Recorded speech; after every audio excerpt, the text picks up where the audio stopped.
Bonjour et bienvenue pour ce jour de road trip aux chutes du Niagara, les fameuses chutes du Niagara, considérées par certains comme l'une des 7 merveilles du monde.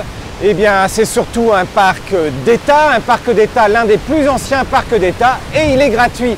Ça veut dire que pour aller voir les chutes du Niagara, vous n'avez pas besoin de payer. Et on imagine souvent que les chutes du Niagara, c'est très très loin. Et en fait, comme vous le voyez ici, c'est l'eau des chutes que je touche quasiment de la main. Et en fait, vous pouvez donc y aller gratuitement, vous promener tout autour. Là, on est juste légèrement en amont des chutes qui sont juste derrière. Aujourd'hui, on va faire un certain nombre d'activités. Déjà, on peut marcher, puisque toute l'île ici se parcourt à pied et on peut s'arrêter au Cave of the Wind. En fait, c'est des grottes qui permettent de descendre au plus près en bas des chutes pour voir l'eau qui coule. Donc, on va commencer par ça. Et ensuite, on pourra aussi faire une des attractions phares qui est Made of the Mist, ici. En fait, c'est simple, ça consiste à prendre le bateau qui va venir au pied des American Falls, mais vraiment au pied, donc on est complètement trempé. Mais on voit et on doit entendre surtout le bruit des chutes. Bien sûr, on l'a fait hier aussi en hélicoptère, ça c'est le must pour voir la vue du haut. Après, on a la vue du bas avec les autres activités. Donc super, on va commencer par ça.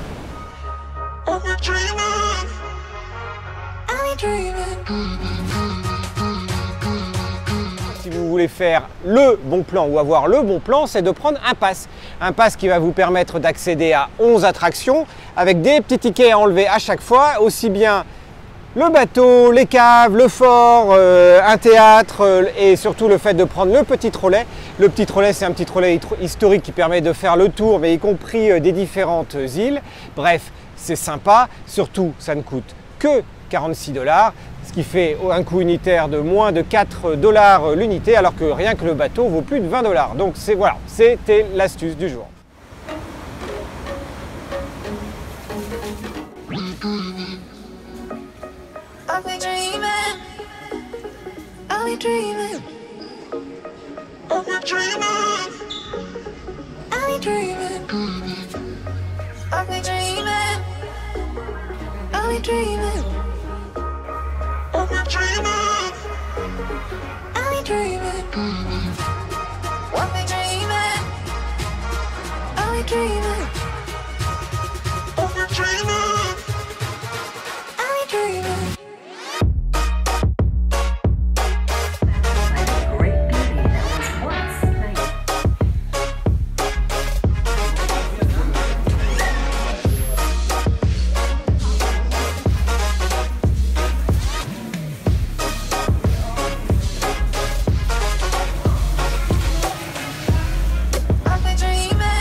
Ici, on est côté américain et c'est clairement du côté américain qu'on peut bénéficier de toutes les attractions, c'est-à-dire d'être au plus près des chutes et de pouvoir aller juste en dessous pour bien se mouiller.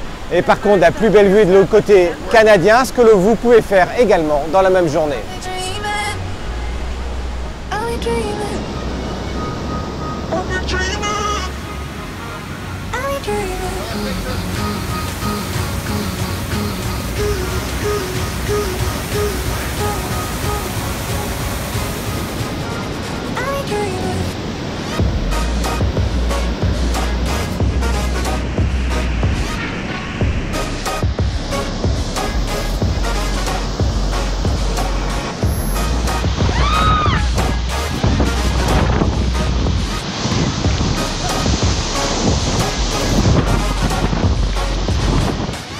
L'expérience, il faut vraiment la vivre. On est sous les jets haute pression des chutes du Niagara. C'est super sympa. Ils le font vraiment comme un parc d'attractions en plus, avec des petites entrées, des petits films d'explication pour expliquer toute l'histoire des chutes du Niagara.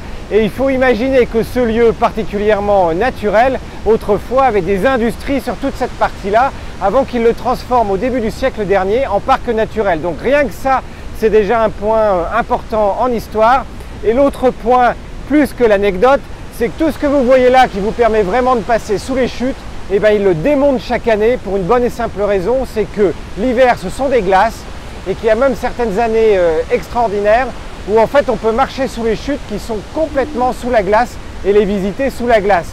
Donc les chutes du Niagara, ça peut se faire aussi en hiver et c'est vraiment impressionnant. Et c'est au printemps qu'ils recommencent à reconstruire l'ensemble de la structure, ce qui leur prend quand même plusieurs semaines.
Une heure après, on est rentré, je dis une heure parce qu'en fait le tour dure 3/4 d'heure. Franchement, on a l'impression que ça ressemble à un tour de manège tellement ça passe vite, on ne voit pas le temps passer. Dans l'imaginaire, ça dure beaucoup moins longtemps. On s'en prend plein la tronche, c'est pour ça que je dis une heure par rapport aux 3/4 d'heure du tour, parce qu'on est trempé de la tête aux pieds. Vous filez un poncho, mais oubliez, de toute manière, il faut venir en maillot de bain derrière, parce qu'il y a des moments où le saut de mouton, c'est pas moi qui l'invente, c'est marqué sur le bateau, il plonge réellement dans les rapides. On est quand même sur des rapides de niveau 5, donc c'est pas mal, c'est sympa. Et ceci dit, c'est ouvert pour toute la famille, donc même si vous avez des petits avec vous, il n'y a vraiment aucun souci. D'autant plus qu'ils le font en montant en puissance, donc franchement c'est facile. Ils s'arrêtent juste au niveau des rapides de niveau 6 qui eux sont légalement interdits à tout passager.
Cette super journée au Niagara Falls, aux chutes du Niagara, se termine. J'avais un a priori positif, mais en fait c'est doublement positif parce qu'on peut vraiment y passer une journée et une nuit avec toutes les attractions. Donc c'est pas uniquement on va voir les chutes du Niagara, mais si on veut aller voir au-dessus, en dessous, on traverse le pont, on va sur les jardins, on voit les différentes chutes, on prend le bateau, on le fait à pied. On voit aussi toutes les découvertes possibles avec les films historiques et autres. Et encore, on n'a pas tout fait. Donc le centre-ville est également assez sympa à visiter. Donc bon, bah, voilà, un bon moment. J'espère que vous avez apprécié autant que nous ces chutes du Niagara. Si vous avez aimé, eh ben, abonnez-vous à notre chaîne pour continuer à vivre ce road trip de 60 jours. Et on n'en est qu'aux 2 tiers.